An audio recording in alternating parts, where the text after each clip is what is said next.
আপনাদের এখানে একটা জিনিস দেখাই, এটা তো পেয়ারা গাছ।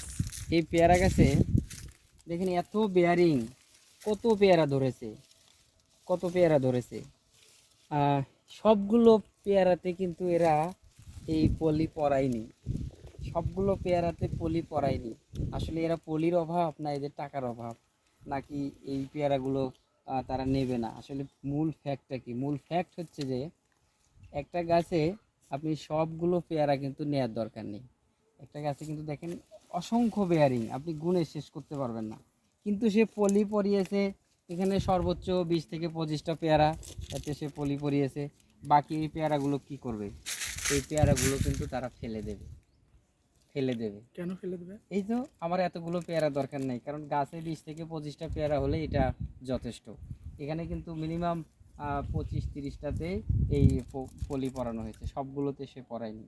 কারণ এতগুলো পেয়ারা একটা গাছ ওই সাইজ, নির্দিষ্ট সাইজ করতে হলে এতগুলো পেয়ারা যদি পলি ব্যাগ করে তাহলে কিন্তু ফলের সাইজ, কালার, টেস্ট এগুলো কিন্তু নষ্ট হয়ে যাবে। এই জন্য এরা গাছে যতগুলো পেয়ারা আছে, বেয়ারিং যতই হোক, মোটামুটি গাছ সহ্য করতে পারে এরকম সংখ্যক পেয়ারাতেই কিন্তু কেবল পলি ব্যাগ করানো হয়।